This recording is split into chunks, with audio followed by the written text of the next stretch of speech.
Chief Trigg, really appreciate you sitting down to chat with us today. And I'm sure many people will get a chance to see you in a professional capacity, but we also want to show people the other side of Chief Joe Trigg.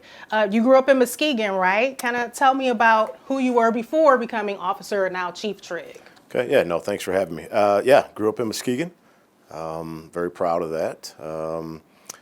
Grew up in a single mother home. There was four of us, all boys, Wow. whatnot. So she had her hands full, and kind of moved around a lot. I think due to finances and struggles that my mom went through. So went to 4 elementaries in 6 years, which is a good thing. That means I had friends all over Muskegon, Well-rounded. which was a good thing. But yeah, grew up in kind of a domestic violence home. We had my little brother who had health complications, was born disabled, was not supposed to live past the age of 2, but we were blessed to have him till 7 years of age. So dealing with that loss, and my mother dealing with that loss was, I'm sure, just a parent's worst nightmare. And substance abuse, domestic violence stuff kind of pretty much entered the home when I was young, and 2 older brothers as well that helped kind of in the same environment or whatnot. So just challenges, that a lot of young men and women have, but good childhood as well. But learned that the struggle was part of life, and I still felt, despite those challenges, blessed to have a home, a mother that was trying to make it through life, through adversity, and I don't regret the challenges I went through because it's kind of shaped who I am today. But yeah, found sports. I remember getting a sponsored Y card and kind of finding sports and kind of learning discipline and structure, and learning if I put forth a good effort in something, I'd get better at it, and it could help guide me to bigger and brighter things. And that's kind of my story, right? With sports, I was pretty good at baseball, and I kind of used that sport as a vehicle to kind of get out of the neighborhood, change my situation, where I would later go off to Grand Rapids Community College and then Grand Valley State University on baseball scholarships, with pursuing the career to be a law enforcement officer. Because my desire, as I've mentioned before, become a law enforcement officer was by calling them. The domestic situations that we had at our house, calling Muskegon PD and nervous, looking out the blinds, waiting for them to get there because you don't have any other resources, and this male is beating on my mother, and I'm not physically gifted enough at age 11 and 12 to do much about it. So I always respected the profession from that day on, and with the goal of someday doing it. As I say too, I was a Christopher Reeve Superman fan, and he always showed up when there was danger, and to me, that's what Muskegon Police Department did for me when I called, or my brothers would call, or my mother. So, Wow, you dealt with real stuff, yeah. stuff that I'm sure you continue to see as you work your job each day. You mentioned this a little already, but how would you say those experiences, or just growing up in Muskegon in general, helped to shape you to become the man that you are today? It's a big influence on who I am today, because I've never lost sight of who I was and the struggles I've come through. So regardless of whether it's man, woman, or child that calls 911, I can dive back into that time in my life, right? And I take it seriously, and I would not ever want an officer to push my struggles aside, or whatever I was dealing with before. So yeah, it's helped. It's made me realize that there's people that are struggling and dealing with things and adversity that they deal with, and as an officer, you've got one chance when they call you to make an impact, right? Sometimes it's only a 10, 15-minute interaction, but whether it's trying to offer some guidance, many times I'm trying to offer guidance to a woman that I could see my mother in them, and trying to tell them about the domestic situation, that it's not going to get any better usually, that you have to get yourself out of this situation, but understanding it's just words, and how hard it is to get out of the situation. It's not just easy to get up and walk away from a domestic situation due to the financial struggle, and the other things of control that a domestic partner could hold over the other one. So no, it's helped tremendously. Really interesting to hear your background and how that sort of shaped your pathway to law enforcement. Can you remember some of those earlier encounters with law enforcement and how that is continuing to guide the officer and now chief that you want to be in this community? Yeah, as far as my encounters with the police department in Muskegon, when I call them, obviously just getting there, I always said they would either chase the bad person away or take them to jail. And I just thought that was heroic to me, like I say, especially for someone that, like I say, didn't feel I could defend my mother at that point in time. Now, as a kid in Muskegon, too, had I been stopped by the police and, and didn't care for it, whether I was driving too fast or if I was somewhere I shouldn't have been, absolutely. But once I started the job, I got a better understanding of the role of the job and what the officers tasked with and what their responsibilities are and how they're trying to keep a community safe and the calls that they go to, that they're responding to calls from citizens that are calling about a group hanging out on the corner that might have been me back in the day, that thinking I'm an innocent kid. I'm not doing anything wrong type thing. So just gave me a better level of understanding of things. Yeah, I could certainly see a couple of different sides Absolutely. of what the community might experience with law enforcement. So you talk about your family growing up. What about today? I believe I saw a family there as you were sworn in. Yep. My wife and my two kids were there. Very proud of my kids have followed me into this path. My son is an officer. He's been an officer for, I think it'll be a year. And well, technically he was hired in it last April. But as far as being on the street when he was sworn, I think August is the day. So for him to be out on the street working the job like I used to, on the street it's amazing. I'm very proud of that.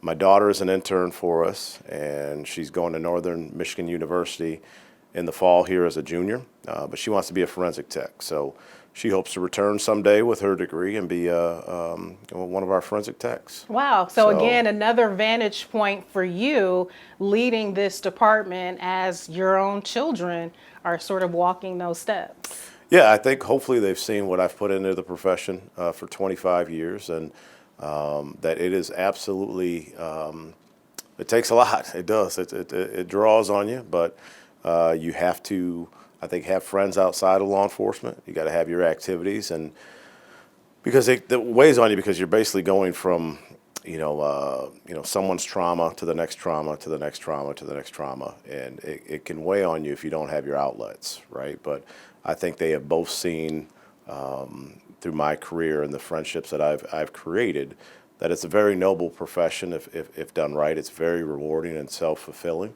And I'm like I say, I'm proud that they want to do it. Well, It's a great city. Yeah, great to hear your background and what's led to today. And so with that, why would you say, with all that you've experienced and gone through, why are you the best person to lead GRPD? I think because I have a standard of how you should do this job and how you should treat people. A lot of our, I think, trust issues with the community come from, I think, the community feeling like they've been mistreated. And there's probably been times that they were, right? So acknowledging that and acknowledging my sense of always wanting to be better or to improve. I think coming from where I come, valuing relationships over anything is the most important thing to me. And I put that time into the relationships I've built over the years, that whether it be with the community, with our men and women at the police department, or anybody that's crossed paths with me. I think that's important, and that relationships take time, and being at the department for 25 years, knowing the department, I think is very beneficial. Knowing the community is very beneficial, but also having a high standard of how you should do this job. Obviously, Officer Kosminski was killed in line of duty in 2007. He was a very good friend and partner of mine, and I'll never forget his sacrifice. And it's a reminder to me, and it should be a reminder to anybody that wears this uniform, of the responsibility and professionalism that you must maintain in this uniform, despite the criticism. But no, I want this uniform respected and appreciated. And he's not here to fight for that respect anymore. So I figure I sit in this seat, and I'm not going to let our men and women or anyone else tarnish this badge without hearing about it from me. I have a standard on how you should do it. So. Well, I'm glad you mentioned the strained relationship between law enforcement and the community. It's no secret. I want to talk more about that. What do you say to people who think GRPD has a brutality or excessive force issue? Well, I would like to first educate the community more on exactly, how we do our job, or kind of, what our policies are. And I say that with recognizing too that not everyone understands, our tactics or how we train and this and that. And that sometimes, our men and women have gone beyond and broken policy. And I think that's all been addressed. But I think a big portion of it is not understanding, what the officer's actions, what's permitted and what's not permitted, right? And I want to open up the training to understand, to basically showcase what an officer's doing in this situation, what level of force is he within policy to do, and how you walk that force up. I know we recently had a incident where there was a punch in the face. That's be a perfect example. I know everyone looks automatically at a punch in the face as something that's outside of policy, and that's not the case. It can be within and it can be outside. It depends on several circumstances. So little things like that, I think, helping educate the public on what levels of force can be used in what situations, and then explaining just that. Like, it can be within policy, but it also can be outside of, and then we have a process for that. Every use of force is reviewed by our training staff and subject matter experts and the internal affairs unit, so it goes through several levels of review. But no, I think it's sitting down and having a communication conversation about it. And if there's something that we need to do different as a department that the community feels strongly about as a whole, then be willing to listen to that feedback and see if we should be doing something differently. Well, from what we hear from the community, it seems to be an issue of numbers. And even in our own investigating, we have seen a big jump in officer-involved shootings just over the last 10 years, 20 within the past 9 years. So how do you respond to those numbers, and again, maybe just a misunderstanding of the role that law enforcement plays in the community? Yeah, it's, times are different, right? I think I did one presentation at the commission chambers regarding the amount of guns that are on the street nowadays versus, I used pre-COVID, 210 guns. We were taking illegally possessed guns off the street pre-COVID. Post-COVID, we're taking 476. That's a big jump. We acknowledge the mental health is still a big issue in our communities, and that needs to be always considered. But regarding our officer-involved shootings, our officers are responding to actions from the suspect and from the individual. And I know I did a presentation on the previous 10 we had. There was a couple that I couldn't talk about because they were being litigated, but those 10, our officers were presented with a deadly force encounter, and they have to respond, right? They're in that position to protect the community, and when they put themselves in front of danger to guard our citizens, they have to respond to deadly force encounter. And obviously that a deadly force encounter is 5 times being shot at, 3 times a weapon was being raised at them, and then 2 times being charged with a knife. I think every officer in the country is going to respond with deadly force, right? And they have to be willing to protect themselves. I think if we want men and women to do this profession, if you have a family member in this profession, you're going to want them to protect themselves if they're presented with that. Once again, we're always willing to look at those incidents and see, is there a way we could have done it better? As I just said recently, even though something's within policy, we're always trying to dissect and say, okay, it's within policy, but could we have done it even better? So, and I think that's the mark of a great organization when you can do that and always look to get better. Well, I So, think that's a big question on people's minds. What will you do differently going back to those numbers of the 20 officer involved shootings that we saw in the past 9 years? 12 of those were under your predecessor, Eric Winstrom, as he was leading the department. So, what are you doing differently? I mean, you mentioned officers having to respond to what they're faced with, but what are you doing differently? Are you instructing or guiding the department in any different way to get these numbers down? no, we're continuing to drive the training and education. The other piece that I want to add is educating the community more so on what an officer is going, how an officer might respond to different levels of force, from a subject. I do know our numbers are pretty consistent with numbers across the country. I've done some brief research on how GRPD ranks versus other departments of similar size, and our shootings aren't any higher or lower than other agencies. So I think that's something that I hope to communicate too, that because I think there's that perception out there that Grand Rapids is doing it at a higher rate than everyone else, and I don't believe that to be true. And I'm currently looking at some numbers so I can, validate that. Yeah. So- Well, we also have been talking about this issue of, criminal incidents versus a mental health situation, even in a recent incident that we saw where a man was seen throwing Molotov cocktails. But, officials have later said they do believe there was some mental health issue there. And so what's being done in the department to distinguish between these different cases and handle them appropriately?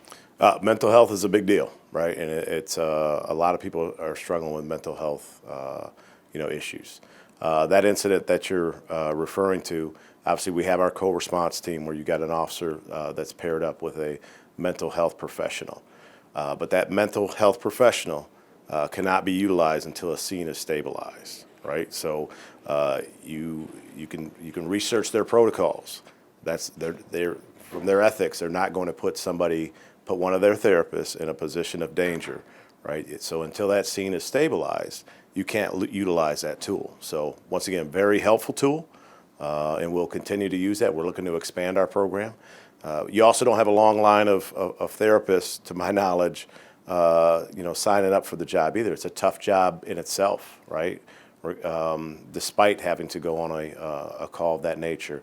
But in that situation, you have a subject that's obviously running out of the house, throwing a Molotov cocktail at our officers, which is a deadly force encounter. You can be seriously injured or killed with that type of action.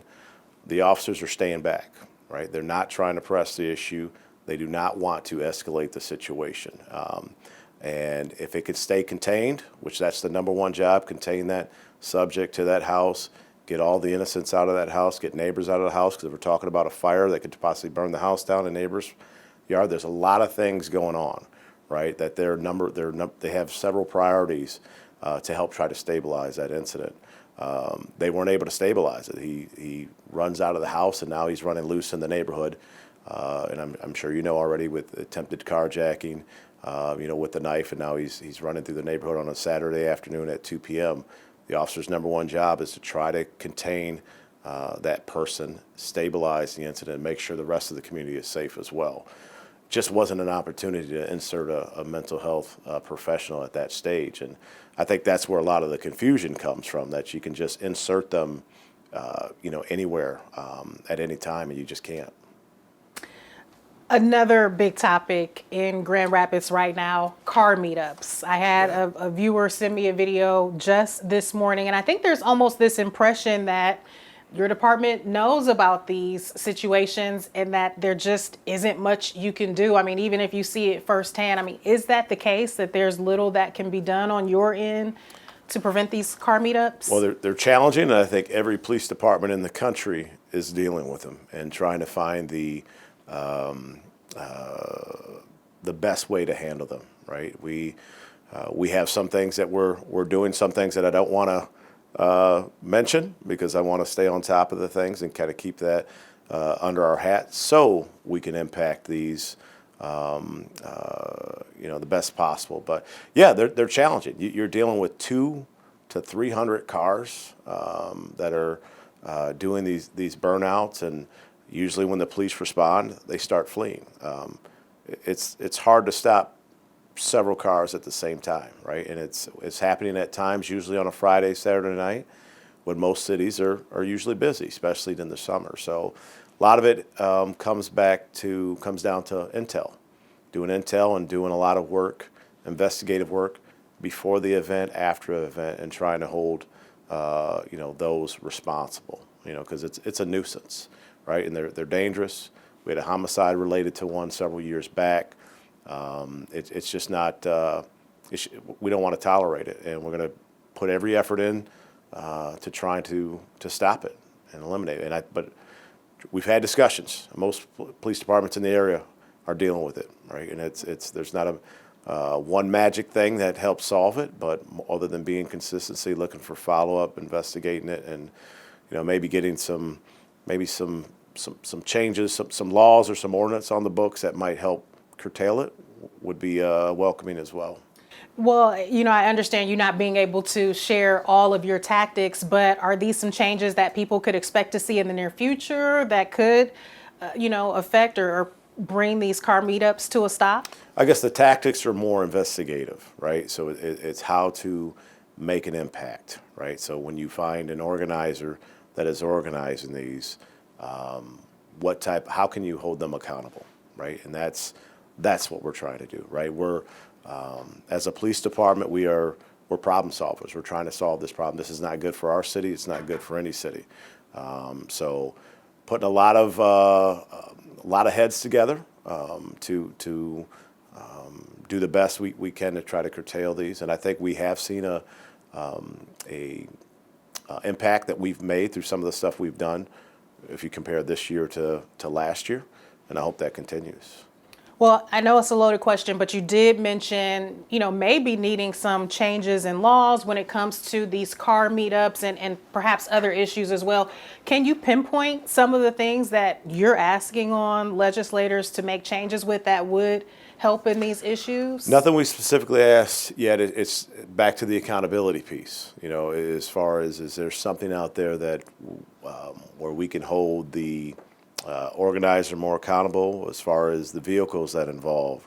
What can we do to maybe impound some of those vehicles and kind of, hit them in the wallet, so to speak, when you're trying to make an impact and try to send a message that you got to hold them accountable for these actions, because just like most, they're hiding in the numbers, right? It's no different than if you've got a group of 50 people that are being disruptive. They feel pretty confident because there's 50 of them. But if there's just 3 or 4 of them, now you can start picking somebody out, the agitator or whatnot. It's the same type of tactic that you're going to try to impact and influence it. Yeah. When we've seen with a lot of these issues within Grand Rapids, the car meetups and even some of the gun violence that we've seen surround a lot of youth in our area. I know you all have already made changes to address this. Have you seen any improvements? Can you talk about that at all? Well, I think with the youth, it's summer, and I think as a city, we're always trying to keep our youth more active in positive things. So you have the various programs throughout the summer, I think, to try to help keep the kids entertained. But it's whether it's our department having the on base little baseball program, the city's Grow 1000. There's so many different programs, and there's probably more than I can even name. Yeah, but right? you yourself mentioned the why changing your life, baseball. Yeah, absolutely. No, I'm a big believer in it. If you can have something compete with the negative behavior, something positive, I think is the key to help guide our youth to a more righteous path. But it sounds a lot easier than it is, right? So, and I think we need to make sure we're putting all available resources out in the community. As I said, just because you have a neighborhood that is more has a higher crime rate doesn't mean we should storm in there as a police and arrest more people. It means the city should combine resources and collaborate on ways that we could make an impact, and not just from a law enforcement standpoint. I think that's key. Yeah, you mentioned not necessarily having a long list of therapists signing up to join your officers in patrolling the streets. How about officers? How you all doing in that department in terms of staffing? Do you have enough people to keep the city safe and achieve the things you want to do? Yeah, we have, we're sitting at about 302 officers right now. We're approved for 312. And then we kind of understanding the approval to go to 322 if we can get to that 312 number. So we're continuing to grow, which we need to, because our city's growing fast. It was first summer of the amphitheater. Things are going well with that. Soccer stadium coming next spring. So cities continue to grow. I want to continue to grow our police department. And yeah, we have seeing the numbers now opposed to when in 2023 when we were at 266 officers, and it was bare bones, right? And it was tough because there's a lot of demands in this a city this size, and I want to be able to meet those demands. I'm proud to meet those demands, right? So no, things are looking good. Things are trending. Recruiting is good. Retention is good. We had a little bit of a lull with the uncertainty on what was happening with our department with Chief Winstrom's departure, which naturally so. They want to know who their next leader is going to be and what the direction of the city is going to be. But now that's over with. It's time to keep moving forward. My number one goal was to settle things, like make this transition smooth when I was in the interim role and make sure that everyone was calm and, the world's not ending. We still have a great police department and we have a job to do, and it's summer's coming, and summer's always our busiest month. So let's focus on, keeping everybody on task and knowing what they need to do. And then, now that's behind us. Let's get through this summer and then continue to look at ways we can improve as a police department. Well, since you mentioned it, I got to ask, the Acrisure Amphitheater, has that been more of a plus for the department or more of a headache? I mean, I don't know, with all of the noise complaints that we've been hearing about, how that's changed the summer for GRPD. Yeah, as far as the police department side, obviously for us staffing it, and that's obviously getting the, pedestrians in and out, making sure the flow of traffic is not getting held up and everything's working smoothly, make sure everyone's safe inside and outside the event. That's going well for us. We're staffing it at 24 people originally. Now we're already down to 12 because we've got the understanding of how things are going to work, how traffic and pedestrian traffic is going to flow. So things are good in that sense. Obviously, I'm aware of the noise complaints that related to it, and I know those are being addressed by the city as a whole. But that's not specifically something the police department is addressing. But as far as making sure people have a pleasurable and safe experience when they go to the amphitheater or any other venue in the city is always our goal. And so far, that's what we're accomplishing, that goal. So things are going smooth. Well, I look back to Chief Winstrom's, few years with the department, and he was someone we saw a lot. He'd be out at the scene. He would speak to members of the media. Do you see yourself sort of taking the same approach? Yeah, no, I've already been out in the community. It's where I enjoy to be. I'd rather be there than in my office, if I'm being honest with you. It's just it's refreshing. I will say, to be out in the community or be out with my men and women, when they're handling a call or when they're working. That's what the best part of the job. So, yeah, I will continue that just because that's who I naturally am, and that's I think it has a purpose as well. I think the community needs to see me. My men and women need to see me out there, which I know they do. So I was just out Saturday night with a coworker working until 2 a.m. So it's not because I had to, because it's just good to get out and to see things. I want to be able to see the problems that are going on in our city firsthand. And I also want to see the positive things firsthand. I don't want to have to just read about it. Well, what am I leaving out, Chief, that you wanted to be sure, getting this opportunity to speak to the people you serve? What am I leaving out that you want to be sure they understand about you taking this role on? No, I take this role seriously. I feel blessed to be in this position. I think it's widely known. It wasn't my plan. My promotions have never been my plan. I've always been one that I'm going to do the job that's in front of me. I'm going to do it to the best of my ability, and it's usually impressed upon my supervisor whether they've wanted to pass more responsibility to me. So I'm appreciative of that. I feel like I have the weight of my police department and the community on my shoulders, and I like it there, right? So I'm one that likes responsibility. I'm not perfect. My police department's not perfect.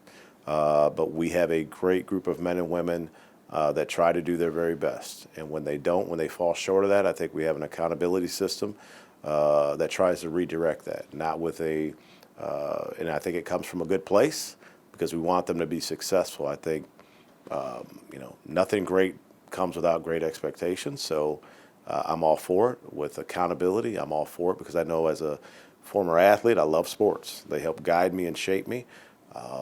Anything, the oversight, the accountability, that's what drives high performance. And I want our men and women to have the best experience. And I think that comes with the oversight and the accountability piece. So and I want them to welcome it because I do. So, Chief, I really appreciate your time. Thank you so much for speaking with me. you're welcome.